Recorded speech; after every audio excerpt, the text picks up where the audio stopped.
let's talk about processing reality, right? So what happens is you've got millions, billions, trillions of bits of information, and our mind can really only filter it down to hundreds, 126 millions, billions, trillions, hundreds. So the filtering process is usually the bottleneck and is usually the problem that prevents your client from seeing reality in a different way, because if they could see it in a different way, they'd have the results. So what you want to do is focus there, right?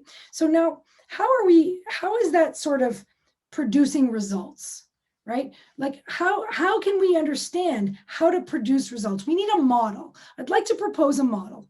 Now, before I do, I want to just go back up a little bit. I want to just throw up here because my on the flip chart, Einstein. Because Einstein, I want to start with Einstein to sort of ground what I'm going to propose logically so that you can kind of stay with me as I propose where results actually come from, right? So Einstein, famous for the theory of relativity, right? E equals mc squared. So most of you know that E stands for energy, okay?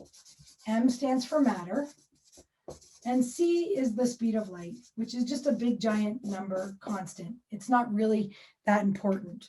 It's just a huge number. So basically, energy equals matter times a huge multiplier, right? What Einstein did was he showed that they were equivalent. So what he said, matter is just energy whose vibration has been lowered to be perceivable by the five senses. Therefore, everything's energy, right? So hold on, wait.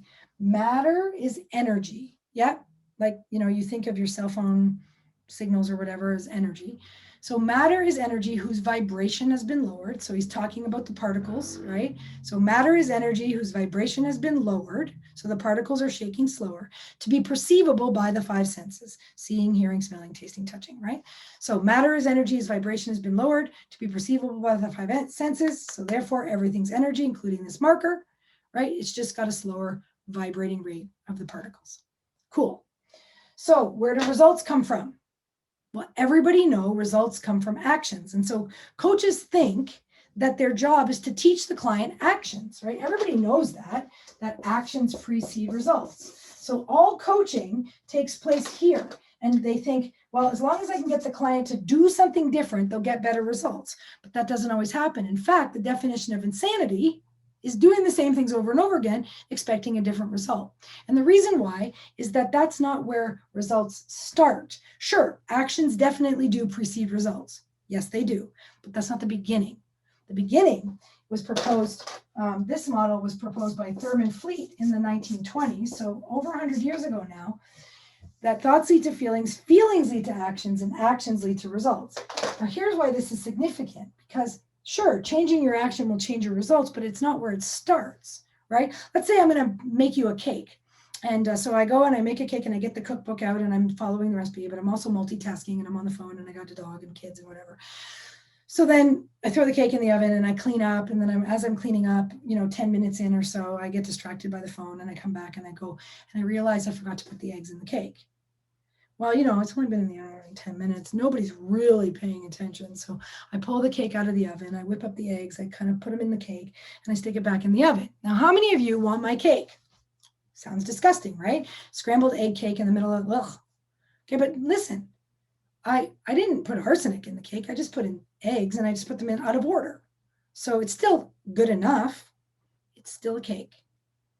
But if I want to make the cake in the cookbook, then I need to start over at the beginning. So if you want your clients to get the results in their mind, they have to start at the beginning of the process. See, simply changing actions, which is what most coaches do, doesn't necessarily produce a different result. It can work, but it's brute force versus really elegant change and long-lasting change. So this is like putting eggs in a half-baked cake. Go to the beginning of this flow and discover how you can make lasting changes faster and with less effort. Now let's quickly just use Einstein to see if this makes sense before I take the analogy right to the end. So results, are matter, like results, money, whatever, like you can see it here, like let's say a car, right? Like whatever car you like, you can see the car, hear the engine, feel the car, smell the new car smells a thing. You could taste the car if you wanted to. So 5 out of 5 senses, right? So matter is energy whose vibration has been lowered to be perceivable by the 5 senses. So results are 5 out of 5. But let's go all the way over here to thoughts. You have 50, 60, 70, 80,000 thoughts a day. Can you see them? No. Can you hear them? No. Feel them? No, you don't feel thoughts. Smell, taste? No.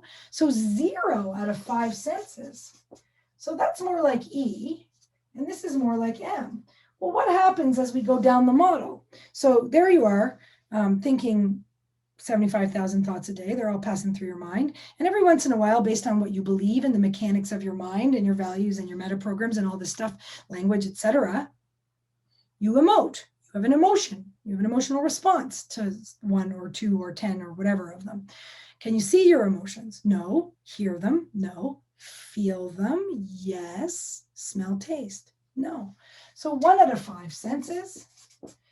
And then finally, your actions, right? You can see it, you can hear it, I can feel it, but there's no smell or taste.